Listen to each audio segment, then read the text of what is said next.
Hi guys, അസ്സലാമു അലൈക്കും. Welcome to my channel. അപ്പോൾ എന്തൊക്കെയുണ്ട് എല്ലാവരും വിശേഷം? അപ്പോൾ ഞങ്ങളിന്നൊരു ട്രിപ്പ് പോകാനുള്ള പരിപാടിയില്ലട്ടാ. ഞങ്ങളെല്ലാവരും ഉണ്ട്. ഓക്കെ, എല്ലാവരും ഉണ്ട്. ഞങ്ങൾ ഇറങ്ങാൻ വേണ്ടി പോവാണ്. എല്ലാ കാര്യങ്ങളൊക്കെ ചെയ്ത് ഞങ്ങൾക്ക് റിസോർട്ട് ഇതുവരെ കിട്ടിയിട്ടില്ല. ഞങ്ങള് അവിടെ ട്രൈ വണ്ടി ഓട്ടോമാറ്റിക് ആണ്, അതുകൊണ്ട് വണ്ടി ഓട്ടോമാറ്റിക് പോയിക്കോളും. ഞാൻ ഡ്രൈവറൊന്നും ആവശ്യമില്ല. അപ്പോൾ അതുകൊണ്ട് ഞങ്ങൾ ഇറങ്ങാൻ വേണ്ടി പോവാണ്. അപ്പോൾ എല്ലാവരും അപ്പോൾ ഇനി പോകുന്ന വഴിക്ക് എല്ലാ കാര്യങ്ങളും ഞങ്ങൾ അപ്ഡേറ്റ് ചെയ്ത് തരാം. ഓക്കെ, അപ്പോൾ മാറുന്ന വണ്ടർ ഡിക്ക് ഉണ്ടല്ലേ, ഇതാണ് വണ്ടർ ഡിക്ക്. എന്തൊക്കെ സാധനങ്ങളുണ്ട്, പല സാധനങ്ങളുണ്ട്. ചാവിയോടെ വണ്ടറത്തിന്റെ. അപ്പൊ ഇതാണ് വണ്ടർ ഡിക്ക് ഉണ്ടല്ലേ, ഇതാണ് വണ്ടർ ഡിക്ക്. എല്ലാ സാധനങ്ങളും എടുത്തിട്ടുണ്ട്, പക്ഷെ റൂം തരാൻ റെഡി ആയിട്ടില്ല. അപ്പോൾ അങ്ങനെ ഞങ്ങളിത് ഇറങ്ങിയിട്ട് വീട്ടിൽ നിന്ന് ഇപ്പോൾ നേരെ എടപ്പാള് പോയിക്കൊണ്ടിരിക്കുകയാണ്. ഇപ്പം ഞങ്ങൾ നേരെ ഇങ്ങനെ കാലിക്കറ്റ് പോയിട്ട് അവിടെ നിന്ന് അങ്ങനെ വയനാട് പോകാനാണ് കേട്ടോ പ്ലാൻ ചെയ്തിരിക്കുന്നത്. അപ്പോൾ ഞങ്ങൾക്ക് കാലിക്കറ്റ് ഒരു കസിൻ്റെ വീടുണ്ട് കേട്ടോ. അപ്പോൾ അവിടെ ഇപ്പോൾ രാവിലെ തന്നെയാണ് പോണത്. ഉച്ചയ്ക്ക് മുന്നേ ആണ് ഞങ്ങൾ പോണത്. കാരണം അവിടെ ഉച്ചക്ക് ഫുഡൊക്കെ ഞങ്ങൾക്ക് അവിടെ ആയിരുന്നു. അത് കഴിഞ്ഞ് പിന്നെ ഇപ്പോൾ നല്ല വെയിലല്ലേ, അപ്പോൾ അതൊക്കെ ഒന്ന് ഒതുങ്ങിയതിന് ശേഷമാണ് ഞങ്ങൾ കോഴിക്കോട് ബീച്ചൊക്കെ ഒന്ന് പോവുള്ളൂ. അപ്പോൾ വൈകിട്ട് അവിടെ നിന്ന് ഇറങ്ങാനാണ് ഞങ്ങൾ പ്ലാൻ. അപ്പോൾ രാവിലെ ചാവടിയൊക്കെ കഴിഞ്ഞിട്ടാണ് പോകുന്നത് കേട്ടോ. അപ്പോൾ തന്നെ ഇത് കണ്ടില്ല 10 മണിയൊക്കെ ആയിട്ടുള്ളൂ. അപ്പോൾ തന്നെ നല്ല വെയിലായിട്ടുണ്ട്. അപ്പോൾ അത് ഈ ഒരു അവസരം നമുക്ക് കോഴിക്കോട് ബീച്ചിലാണെന്നൊന്നും പോകാൻ പറ്റില്ല. എവിടേക്കെങ്കിലും പോകുമ്പോഴൊക്കെ ഈ കുട്ടിയൊക്കെ ആയിട്ട് പോകുമ്പോൾ എന്തായാലും നല്ല ഒത്തിരി വെയിലൊക്കെ ഒന്ന് കുറഞ്ഞിട്ടല്ലേ പോകാൻ പറ്റുള്ളൂ. അപ്പോൾ അത് കാരണം ഞങ്ങളിങ്ങനെ വൈകിട്ട് പോകാമെന്ന് വെച്ചിട്ട്. അപ്പോൾ ഇങ്ങനെ ഒരു അങ്ങോട്ട് പോകേണ്ട ഒരു ആവശ്യമുള്ളതുകൊണ്ട് അപ്പോൾ അത് കാരണം ഞങ്ങൾ രാവിലെ തന്നെ ഇറങ്ങി. അപ്പോൾ ഇത് അവിടെ നിന്ന് എന്താ വെച്ചാൽ അവർ വീട്ടിലത്തെ ആർക്കും വീഡിയോ ഒന്നും താല്പര്യമില്ലാത്തതുകൊണ്ട് ഞങ്ങൾ അവിടെ നിന്ന് എത്തിയതോ ഫുഡ് കഴിക്കണതോന്നൊന്നും എടുത്തില്ല കേട്ടോ. അപ്പോൾ അങ്ങനെ അവിടെ നിന്നൊക്കെ കഴിഞ്ഞ് ഏകദേശം കോഴിക്കോട് തന്നെയാണ്. അപ്പോൾ ഞങ്ങളിവിടെ വയനാട് കോഴിക്കോട് ബീച്ചിലേക്ക് പോകണം. അപ്പോൾ ഞങ്ങൾ പറഞ്ഞു ജങ്കാർ വഴി പോകാം, അതൊരു എക്സ്പീരിയൻസ് തന്നെയല്ലേ എന്ന് പറഞ്ഞിട്ടാണ് ഞങ്ങൾ ജങ്കാർ വഴി പോകാൻ വേണ്ടിയിട്ടാണ് കേട്ടോ അവർ വീട്ടിൽ നിന്ന് ഇറങ്ങിയത്. അവർ വീട്ടിൽ നിന്ന് വൈകിട്ട് ചായ കുടിച്ച് അസ്രസ്കാരൊക്കെ കഴിഞ്ഞതിന് ശേഷമാണ് ഇറങ്ങിക്കുന്നത് കേട്ടോ. അപ്പോൾ ജങ്കാറിലേക്ക് പോകുമ്പോൾ തന്നെ അവിടെയുള്ളവർ പറഞ്ഞിട്ട് 3 മണിക്കൂർ വെയിറ്റ് ചെയ്യേണ്ടി വരും. പക്ഷേ ഞങ്ങൾ 3 മണിക്കൂർ വെയിറ്റ് ചെയ്യാൻ തയ്യാറാണ്. കാരണം ഞങ്ങൾക്ക് ഓൾറെഡി റിസോർട്ട് കിട്ടിയിട്ടില്ല നൈറ്റ് സ്റ്റേ ചെയ്യാൻ വേണ്ടിയിട്ട്. വയനാട്ടിലേക്ക് എത്തണം. വയനാട്ടിലേക്ക് എത്തിയാലും റിസോർട്ട് കിട്ടാത്തതുകൊണ്ടാണ് പിന്നെ ഞങ്ങൾ ഇത്രയും ലേറ്റ് ആയിട്ട് തന്നെ പിറ്റേ ദിവസത്തേക്ക് തന്നെയല്ല എന്തായാലും കിട്ടുള്ളൂ. അപ്പോൾ ഇന്നത്തെ സ്റ്റേ എന്തായാലും വണ്ടി തന്നെ ആവുമെന്ന് ഞങ്ങൾക്ക് ഉറപ്പായിരുന്നു. അപ്പോൾ അതുകൊണ്ട് മാക്സിമം ഞങ്ങൾ ലേറ്റ് ആയിട്ട് തന്നെ പോയാൽ മതി നേരിട്ട്. അവിടെ ജങ്കാറിൽ വെയിറ്റ് ചെയ്യാൻ പ്രശ്നമില്ല എന്ന് ഞങ്ങൾ ശരിക്കും ഞങ്ങൾ 3, 3.5, 4 മണിക്കൂറൊക്കെ എന്തായാലും വെയിറ്റിംഗ് ആണ്. കാരണം പെരുന്നാളിൻ്റെ ഇതൊക്കെ കഴിഞ്ഞിട്ടുള്ളത് കാരണം നല്ല തിരക്കും കാര്യങ്ങളൊക്കെ ഉണ്ടായിരുന്നു അത്യാവശ്യം. പിന്നെ അവിടെ എത്തിയപ്പോൾ വൈകുന്നേരം നല്ല കാറ്റും, അതുകൊണ്ട് ഞങ്ങൾ വണ്ടിയിൽ നിന്ന് ഇറങ്ങിയിട്ടാണ്. എന്ത് സുഖം അവിടെ നിൽക്കാനായിട്ട്. അത്യാവശ്യം ജനങ്ങളും ഉണ്ടായിരുന്നു. പിന്നെ വണ്ടിയാണെങ്കിൽ കുറേ വണ്ടിയുണ്ടായിരുന്നു. അപ്പോൾ കട്ട വെയിറ്റിംഗ് ആയിരുന്നു. പക്ഷേ ഞങ്ങൾക്കൊരു ബുദ്ധിമുട്ട് തോന്നിയില്ല കേട്ടോ. അത്രയും ടൈം അവിടെ സ്പെൻഡ് ചെയ്തതിന് ഞങ്ങൾക്കൊരു ഇറിറ്റേഷനും തോന്നിയിട്ടില്ല. കാരണം നല്ല രസമായിരുന്നു കാണാൻ, നല്ല വ്യൂ ആണല്ലോ, പിന്നെ അടിപൊളി കാറ്റും.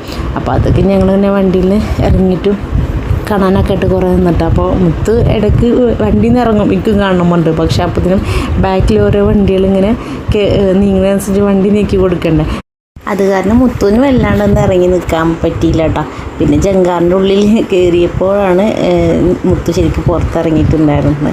പിന്നെ ഇവിടെ കുട്ടികൾ ആ സമയം ഫോട്ടോസും വീഡിയോസും ഒക്കെ എടുക്കുന്നുണ്ടായിരുന്നു. അപ്പം ഞാൻ വീഡിയോ എടുക്കുന്നുണ്ടപ്പോൾ എൻ്റെ അടുത്ത് കുട്ടീനെ കൂടെ വന്നാണ് കേട്ടോ. അവർ കുറച്ച് ഫോട്ടോസൊക്കെ എടുക്കാൻ വേണ്ടിയിട്ട്.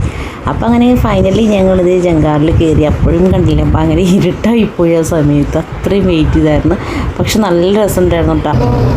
അതൊക്കെ എന്താണ് ഞങ്ങൾ ജങ്കാറിലാണ്. ഇതിൻ്റെ ഇടയിൽ കുറേ വീഡിയോസിൻ്റെ ഇവിടെ നിർത്തിയിട്ടില്ല. അയ്യോ, അലിൻ്റെ കുറ്റം പറയാനാണോ? സമ്പ്രവട്ടല്ല, മറ്റേ ആ കുറ്റിപ്പുറം പാലം നിർത്തിയിട്ടില്ല. കുട്ടിയുണ്ട് എന്നെ കുറ്റം പറയുമ്പോൾ നോക്കണമൊക്കെ. ഞങ്ങൾ രാവിലെ പുറപ്പെട്ടാണ്, 12 മണിക്ക് പുറപ്പെട്ടിട്ട് ഞങ്ങൾ ഇപ്പോൾ ജങ്കാറിൽ ഫുഡ് ഞങ്ങൾ ഒരു ബന്ധുക്കാരെ വീട്ടിൽ ഞങ്ങൾ ഫുഡ് കഴിച്ചു. പബ്ലിക്കാ വണ്ടിയാണ്, ലോകം മൊത്തം വണ്ടിയാണ്. നാട്ടുകാർ പറയും എങ്ങോട്ടാ പോണത് നമ്മളിപ്പോൾ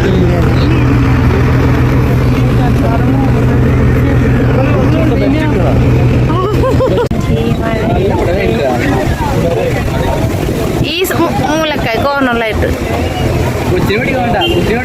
ആ ഇതെങ്ങോട്ട് വെച്ചാ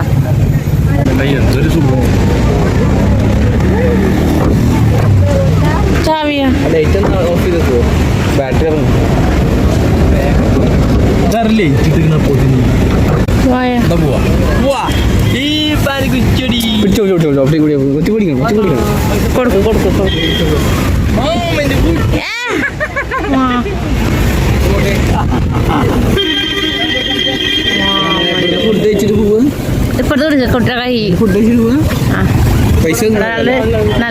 നല്ല ഷർട്ടൊക്കെ ഇട്ട് വന്നാള് ഇപ്പൊ കോല നോക്ക്. പിന്നെ ഞങ്ങളങ്ങനെ കോഴിക്കോട് ബീച്ചിലെത്തിയിട്ട് പോകാൻ രാത്രി നല്ല രസമായിരുന്നു കോഴിക്കോട് ബീച്ചിൽ. അല്ലെങ്കിൽ ഞങ്ങൾ ഇടയ്ക്ക് ഒറ്റ മൈൻഡ് എന്നൊക്കെ പറഞ്ഞിട്ട് കോഴിക്കോട് ബീച്ചിൽ പോകാറുണ്ട് കേട്ടോ. അത് എന്തോ നല്ലൊരു വൈബാണ് കുട്ടികളെ കൂടി രാത്രിയാകുമ്പോൾ അങ്ങനെ പോകണം. പിന്നെ ഈ ചൂടത്തൊക്കെ നമുക്ക് എപ്പോഴും പകൽ ട്രാവൽ ചെയ്യുന്നതിനേക്കാളും എല്ലാവർക്കും ഇഷ്ടം രാത്രി തന്നെ കേട്ടോ. പിന്നെ മോനും അങ്ങനെ പ്രശ്നങ്ങളൊന്നുമില്ല, ഞങ്ങളോട് നന്നായി സഹകരിച്ചിരിക്കുന്ന ഒരാളാണ്. പിന്നെ ഞങ്ങൾ ചെന്നപ്പോൾ നല്ല തിരക്കായിരുന്നു. കാരണം പെരുന്നാളിൻ്റെ തിരക്ക് നോർമലി കോഴിക്കോട് ബീച്ച് നല്ല തിരക്ക് തന്നെയാണ്. പക്ഷേ ഇപ്പോൾ ചെന്നപ്പോൾ ഭയങ്കര തിരക്ക്, അത്രയും ഇവിടെ. പിന്നെ കുറേ റൈഡുകളും കാര്യങ്ങളും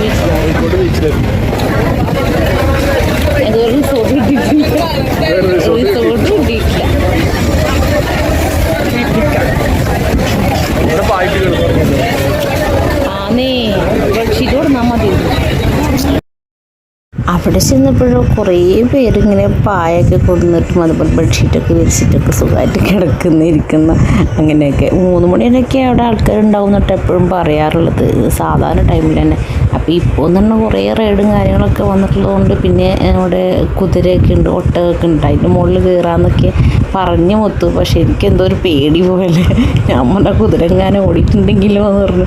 അങ്ങനെ എന്നോട് കുറേ പറഞ്ഞു എനിക്ക് വേണ്ടാന്ന് പറഞ്ഞിട്ട്. അപ്പോൾ അത്രയും ആൾക്കാർ അവിടെ ഇങ്ങനെ ഓരോന്നിൻ്റെ മുകളിൽ കയറിയിട്ടും അങ്ങനെയൊക്കെ ആയിട്ട് ഇരിക്കുന്നുണ്ട്. പിന്നെ കുറേ പേര് അവിടെ ഇരിക്കുന്നുണ്ട്, അങ്ങനെ കിടന്ന് ഉറങ്ങുന്നുണ്ട്. നല്ല കാറ്റല്ലേ, നല്ല സുഖം. ശരിക്കും അവിടെ ഇരുന്നിട്ട് നമ്മൾ ഉറങ്ങിപ്പോവും, അത്രയും സുഖം കേട്ടോ. അപ്പോൾ ഞങ്ങൾ തന്നെ വിചാരിച്ച് ഞങ്ങൾക്ക് റിസോർട്ട് കിട്ടാത്തതിൻ്റെ പേരിൽ നമുക്ക് അവിടെ തന്നെ പറഞ്ഞിട്ട് ഇരുന്നാലോ, വണ്ടി ഇരിക്കുന്നതിനാളും കുറച്ചും കൂടി കംഫർട്ടല്ലേ എന്ന് കരുതിയിട്ട്. പക്ഷേ ഞങ്ങൾ ശരിക്കും ബെഡ്ഷീറ്റൊക്കെ ഉണ്ടായിരുന്നു അതിൽ. പക്ഷെ അത് നിലത്ത് ഇരിക്കാൻ പറ്റിയൊരു ഇതായിരുന്നില്ലേ. ഞങ്ങൾക്ക് പോകുമ്പോൾ ട്രാവലിലൊക്കെ പോകുമ്പോഴേ എന്തെങ്കിലുമൊക്കെ ആവശ്യം വരുമ്പോൾ പുതക്കാനെന്ന് വിചാരിച്ചിട്ട് എടുത്തതായിരുന്നു. അപ്പോൾ താഴത്ത് ഇരിച്ചാൽ പിന്നെ നമുക്കത് പുതക്കാനായിട്ട് പറ്റില്ലല്ലോ. അപ്പോൾ അതുകൊണ്ട് ഞങ്ങളിങ്ങനെ അഡ്ജസ്റ്റ് ചെയ്തിട്ട് നിന്നിട്ടും നിലത്തേക്ക് ഇരുന്നിട്ടൊക്കെ ആയിട്ട് ഇങ്ങനെ ഇതായി കിട്ടാം. അങ്ങനെ ഞങ്ങൾ രാത്രി ഫുഡൊക്കെ കഴിക്കൽ കഴിഞ്ഞിട്ട് നേരെ വയനാട്ടിലേക്ക് വിട്ടു കേട്ടോ. ചുരം കയറി അവിടെ എത്തുമ്പോൾ 3 മണി ഒക്കെ ആയിട്ടുണ്ട് ഏകദേശം. പിന്നെ ഞങ്ങൾക്ക് റിസോർട്ടില്ലാന്ന് ഞാൻ പറഞ്ഞിരുന്നല്ലോ. അപ്പോൾ ഞങ്ങൾ ഒരു പെട്രോൾ പമ്പിൽ തന്നെ വണ്ടി സൈഡിൽ നിർത്തിയിട്ട് അവിടെ വണ്ടിയിൽ കിടന്ന് ഉറങ്ങുകയാണ് ചെയ്തിട്ടാണ്. കാരണം ചൂടൊന്നുമില്ലല്ലോ, നല്ല സുഖം, എല്ലാവരും നല്ല പുതച്ചിട്ട് തന്നെ കിടന്നുറങ്ങി. പിന്നെ മോനാണെങ്കിലും ഉള്ളിൽ ഞങ്ങളൊരു ബാഗ്, സെൻറ്ററിലൊരു ബാഗ് വെച്ചിട്ട് അവിടെ ബെഡൊക്കെ വെച്ചിട്ട് കിടക്കുന്ന കാരണം അവനെ കിടത്തിയിട്ടുണ്ടായിരുന്നു. അപ്പോൾ അതുകൊണ്ട് അവന് നല്ല സുഖമായിട്ട് കിടന്ന് ഉറങ്ങിയിട്ടുണ്ടായിരുന്നു. പിന്നെ ഞങ്ങൾക്കൊരു റിസോർട്ട് പെൻഡിങ്ങിലുണ്ടായിരുന്നത് ഫോറസ്റ്റിൻ്റെ ഉള്ളിലായ കാരണം വേണോ വേണ്ടയോ എന്നുള്ള കൺഫ്യൂഷനായിരുന്നു. വേറെ ഒന്നും കിട്ടാത്തതുകൊണ്ട് പിന്നെ അവസാനം മോർണിംഗ് വിളിച്ച് അതന്നെ ഞങ്ങൾ ബുക്ക് ചെയ്തിട്ടുണ്ടായിരുന്നു. പക്ഷെ അത് രാവിലെ ബുക്ക് ചെയ്തുകൊണ്ടാണ് അവിടെ നമുക്ക് ഉച്ചയ്ക്ക് 2 മണിക്കാണ് ചെക്ക് ഇൻ കേട്ടോ. അപ്പോൾ അതുവരെ എവിടെയെങ്കിലും സ്റ്റേ ചെയ്യേണ്ടതെന്ന് കരുതിയിട്ട് ഞങ്ങൾ നേരെ സൂചിപ്പാറയിലേക്ക് പോകാമെന്ന് പറഞ്ഞിട്ട് അങ്ങനെ പോകാം കേട്ടോ. രാവിലെ അവിടെ തന്നെ നല്ല ക്ലീനായ ബാത്റൂമൊക്കെ തന്നെ ആയിരുന്നു. അപ്പോൾ അവിടെ നിന്ന് ബ്രഷ് ചെയ്യലൊക്കെ കഴിഞ്ഞ് ബ്രേക്ക്ഫാസ്റ്റൊക്കെ കഴിഞ്ഞിട്ട് നേരെ വിട്ടിട്ട് സൂചിപ്പാറയിലേക്ക്. അടിപൊളി വ്യൂ ആയിരുന്നു മോർണിംഗ്, നല്ല രസമുണ്ടായിരുന്നു, നല്ല തണുപ്പും, ഇത്രയും ചൂടത്ത് നല്ല തണുപ്പ് തന്നെയായിരുന്നു കേട്ടോ അവിടെ. അപ്പം നമുക്ക് സൂചിപ്പാറയിൽ പോയിട്ടുള്ള വിശേഷങ്ങളൊക്കെ നെക്സ്റ്റ് വീഡിയോയിൽ കാണാം ഇൻഷാ അള്ളാ. അപ്പോൾ അതിൻ്റെ മുന്നേ ആർക്കെങ്കിലും വീഡിയോ ഇഷ്ടമായിട്ടുണ്ടെങ്കിൽ എന്നാൽ ലൈക്ക് ചെയ്തൊരു വീഡിയോ കാണാം കേട്ടോ. അപ്പോൾ പുതിയ ആൾക്കാരൊക്കെ ഉണ്ടെങ്കിൽ ചാനൽ സപ്പോർട്ട് ചെയ്യുക, സബ്സ്ക്രൈബ് ചെയ്യാൻ മറക്കരുത്. അപ്പം ഇൻഷാ അള്ളാ.